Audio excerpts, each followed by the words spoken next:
Welcome to my channel. కొత్తగా మన channel చూస్తున్న వాళ్ళైతే లైక్ సబ్స్క్రైబ్ చేసుకోవడం మాత్రం మర్చిపోకండి. ఇప్పుడైతే మనం మునక్కాయ పులుసు ఎలా చేయాలో చూద్దాము. బ్యాచిలర్స్ కూడా సింపుల్గా చేసేయచ్చు, సూపర్గా టేస్టీగా ఉంటుందన్నమాట. సింపుల్గా చేసేయచ్చు బ్యాచిలర్స్ కూడా. తయారయ్యే విధానం చూద్దాం.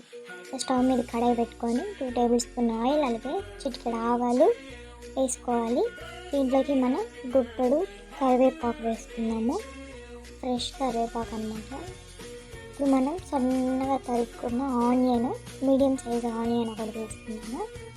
బాగా ఫ్రై చేసుకోవాలి. వీటిని గోల్డెన్ బ్రౌన్ కలర్ వచ్చేదాకా ఫ్రై చేసుకోవాలన్నమాట. చూసారు కదా, ఈ విధంగా ఫ్రై చేసుకుంటూ ఉండాలి.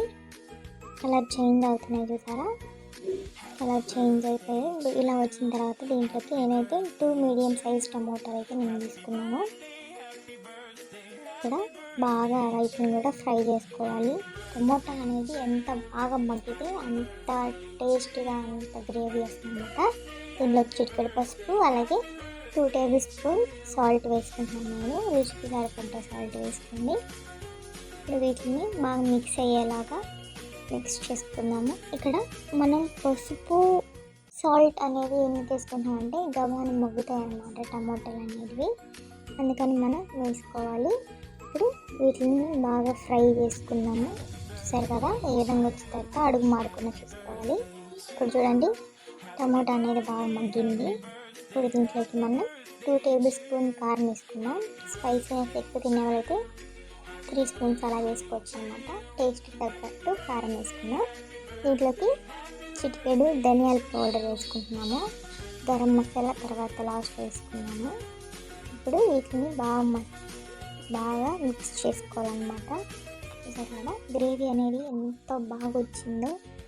చూసారు కదా, అడుగు మాడకుండా మనం సిమ్లో పెట్టుకొని ఈ విధంగా మిక్స్ చేసుకుంటూ ఉండాలన్నమాట. చూసారా, గ్రేవీ చూడండి ఎంత కలర్ఫుల్గా ఉందో, అలాగే ఎంత చిక్కగా ఉందో. చూసారా, ఇప్పుడు నేను ఇలా చిన్నగా కట్ చేసుకున్న మునక్కాయలని వీటిల్లో వేసేసుకుంటున్నాను అన్నమాట ఈ గ్రేవీలో. ఇప్పుడు నేనైతే 2 బిగ్ సైజ్ మునక్కాయ అయితే నేను తీసుకున్నాను.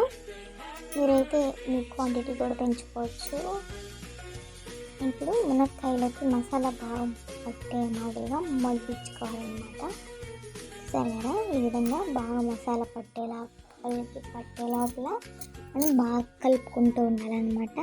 ఈ విధంగా చూసారు కదా, ఈ విధంగా కలుపుకుంటూ ఉండాలి. ఇప్పుడైతే నేను ఇక్కడ నిమ్మకాయ సైజ్ అంతా చింతపండు నేను ముందుగా మిక్స్ చేసుకొని నానబెట్టుకొని కలుపుకొని పోసుకుంటున్నాను అన్నమాట. ఇక్కడ చూసారు కదా, ఒక గిన్నెలోకి తీసుకొని పోసుకుంటున్నాను. దీంట్లోకి మనం పోసేసుకున్నాము చింతపండు వాటర్ని. చూసారా, ఈ విధంగా పోసుకున్న తర్వాత నాకు కొద్దిగా సాల్ట్ తక్కువ అయిందండి. మీరు కూడా టేస్ట్ చూసుకొని సాల్ట్ వేసుకోవచ్చు. ఇలా వేసుకున్న తర్వాత ఒక 5 మినిట్స్ ఆర్ 10 మినిట్స్ మనం కుక్ చేసుకుందాం. ఇప్పుడు తీసి చూద్దాం. చూసారు కదా, ఎంత చిక్కగా గ్రేవీ, మునక్కాయలు కూడా బాగా ఉడికిపోయాయి అన్నమాట. చూసారు కదా, ఎంత టేస్ట్గా ఉంటుందో ఇలా ఉడికించుకుంటే మనం. చూసారా, ఆయిల్ అనేది వదులుతుందన్నమాట సైడ్స్న. ఇలా వచ్చిన తర్వాత దీని మీదకి మనం కొత్తిమీరని పైన అలా వేసుకొని మన మునక్కాయ పులుసు రెడీ అయిపోయినట్టే. మీరు కూడా ఇలా ట్రై చేయండి, తప్పకుండా సూపర్గా కుదురుతుందండి. ట్రై చేసి ఎలా వచ్చిందో కామెంట్ బాక్స్లో తెలపండి. Thank you for watching.